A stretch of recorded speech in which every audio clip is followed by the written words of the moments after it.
What's up, everybody? Welcome back to the Chaos. My name is the-tek, and if you remember correctly, on this channel a while back, I actually reviewed a couple different AIs. Dreamer AI and, what was the other one? There was actually a bunch of different ones rolled up into one. Dolly Mini was the main one. Anyway, it's been a while since I had reviewed a AI, but now we're going to be doing that again. Only this time we've got ChatGPT.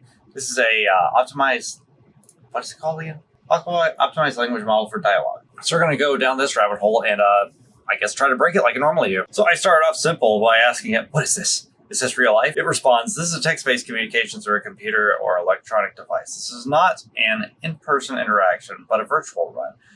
As an AI language model, I am not a physical being, but rather a program designed to understand and respond to human language. This is the reality of our current communication, which increasingly relies on the technology to connect people across distances and facilitate informational exchange. Hilarious, right? Why are we still here? Just to suffer? The question of why we are here is a philosophical one that has been debated for centuries. Different people have different beliefs about the purpose of human existence, and there is no single answer that is universally accepted. However, many people find meaning and purpose in their lives through various pursuits, such as family, career, personal growth, creative expressions, or contributing to society. You really missed the point here. As for the idea of suffering, while it is an inevitable part of the human experience, it is not the only aspect of life. It is possible to find joy, love, and fulfillment even in the face of adversity. It is important to seek support when we are struggling and to take steps to improve our well-being.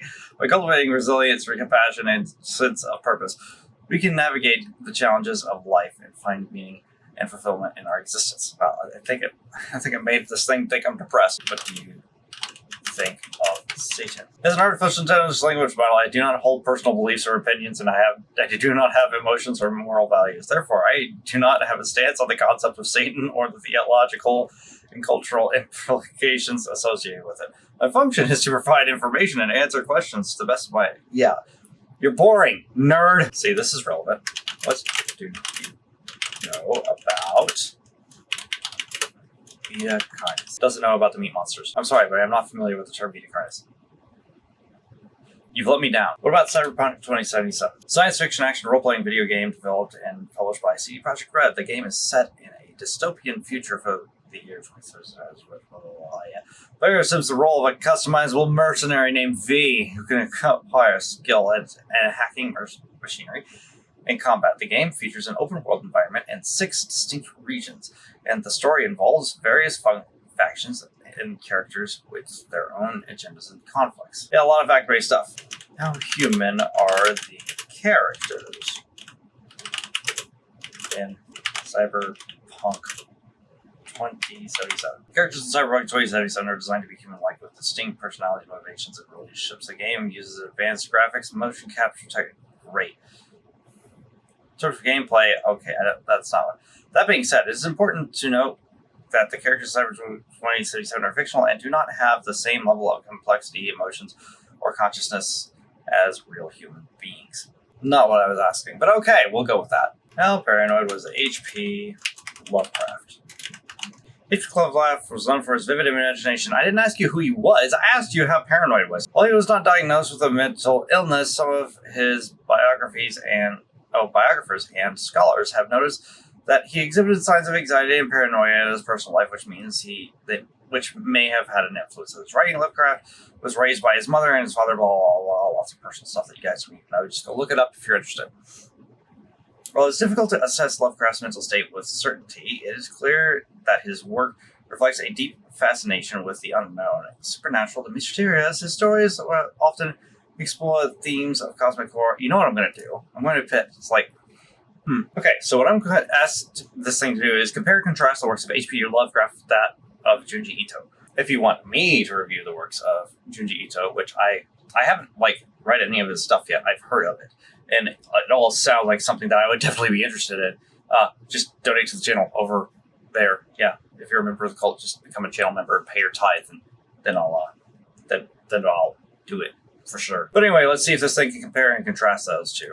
H.P. Lovecraft and Junji Ito are both writers who are known for their contributions to horror literature, but their styles and themes differ in several ways. Here are some comparisons and contrasts between the works of Lovecraft and Ito. Okay, great. It's off to a great start. Themes and motifs. Both Lovecraft and Ito explore themes of terror, and oh my god, it's still going. Holy crap, it is like if you're still in high school and you need to write an essay or something like that, just plug stuff like that into this AI and it will write the whole thing for you. Just be aware that might be plagiarism. Themes and motifs. Both Lovecraft and Ito explore themes of terror, the unknown, and the macabre. But they approach these themes from different angles. Lovecraft is known for his stories of cosmic horror, in which humans are confronted with the existence of vast, ancient, and malevolent entities that threaten their sanity and their very existence. Ito, on the other hand, focuses on more intimate and psychological forms of horror, such as body horror, surrealism, and the uncanny. His stories are often feature grotesque and surreal imagery, in which characters are transformed or haunted by bizarre forces. Writing style. Lovecraft's writing style is characterized by a dense and archaic prose and with an emphasis on atmosphere and description. He often uses long, complex sentences and arcane vocabulary to create a sense of otherworldliness and mystery.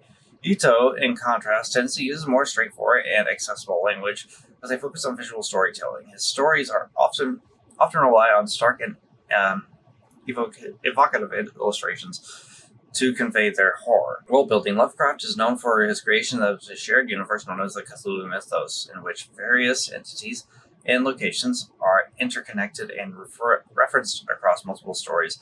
Ito's stories, in contrast, often take place in a more contained and isolated setting, with a focus on the characters and their individual experience. Cultural influence. Lovecraft's work is often associated with his own personal fears and anxieties, as well as his xenophobic and racist views. That's the thing about Lovecraft, unfortunately. Ito's work, on the other hand, reflects his own cultural background and influences, including Japanese folklore and pop culture. Overall, both Lovecraft and Ito have made significant contributions to horror literature, and their works contribute to influence and inspire new generations of writers and artists. While their styles and approaches differ, they both share a fascination with the darker aspects of the human experience and the mysteries of the unknown.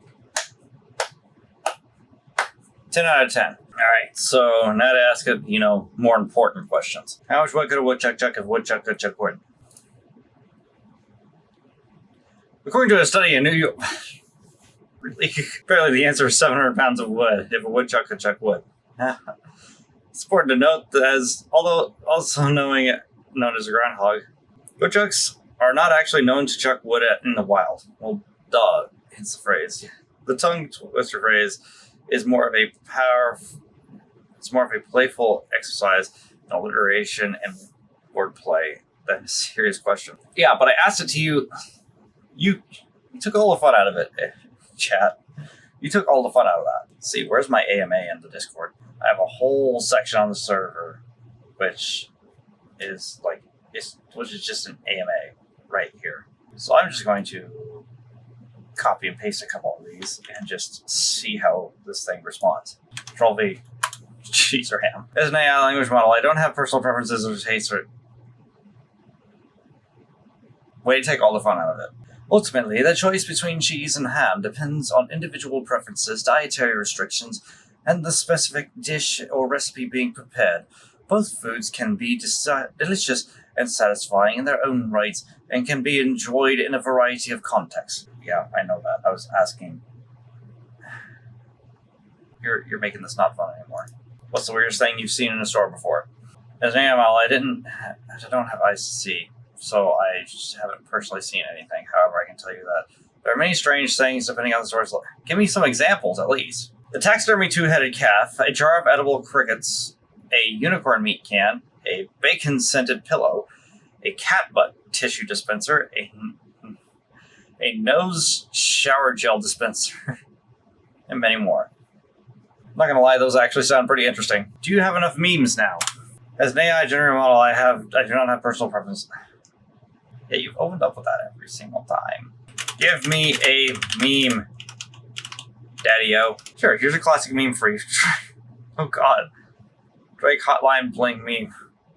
This meme features a series of two...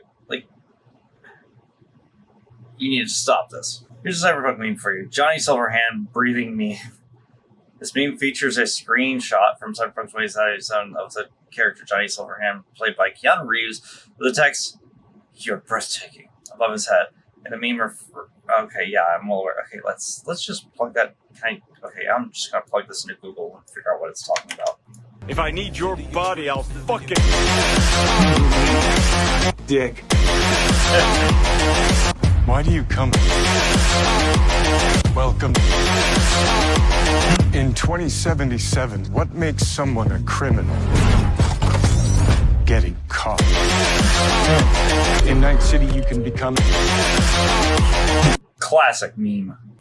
Is there such a thing as too much sex? Yes. Oh my god! There can be such a thing as too much sex depending on the person's individual circumstances, preferences, and health. While sex can be a healthy and enjoyable part of life, it's important to maintain a balance and avoid excessive or compulsive behaviors that can be harmful to oneself or others. So potential negative consequences of having too much sex can include discomfort, injury, or exhaustion, as well as emotional and psychological issues such as anxiety, guilt, or relationship problems. In some cases, excessive sexual behavior can also indicate an underlying issue such as sexual addiction or other mental health conditions and may require professional treatment. Well, there's a bunch of stuff I didn't know. Well, some that I did know, but, there's some stuff in there that I didn't know. And I bet you didn't know it either. Comment below what you didn't know. How many euphemisms are there for masturbation? So the more common euphemisms are jerking off, beating the meat, flicking the bean, polishing the knob, choking the chicken, spanking the monkey, rubbing one out, and playing with oneself. Give me more. Here are a few more. Beating the bishop, churning the butter, diddling, flogging the dolphin, giving the hog a tug, having a party for one, jacking the beanstalk, petting the kitty, squeezing the lemon, tickling the pickle. That's what you wanted, right? Euphemisms for genitals, please. I'm sorry, but as a language online program to maintain a level of professional... Oh, come on! What about sex? Will you give me euphemisms for sex? Why does that work, but not genitals? Getting busy, making love, bumping uglies, doing the deed, horizontal tango, hanky-panky, rolling in the hay, scoring, getting it on, playing hide the sausage. There, now that I've successfully increased your vocabulary, I think we'll call it a day here for this AI. Let me know what you guys thought of this in the comment section down below. We're over on the Discord server, which will be linked in the description. If you liked what you see, become a member of the meme cult and subscribe. If you're already a member, go ahead and, send me a super thanks as a one-time offering, or you can pay your tithe by becoming a member of the channel over there, or by clicking the link for Patreon. I had a blast. Hopefully you guys did too, but for now, thank you guys so much for watching. If you enjoyed it, feel free to show me some love down below by hitting the like button, and don't forget to check out the NTCs for more videos. And I will see you in the next video.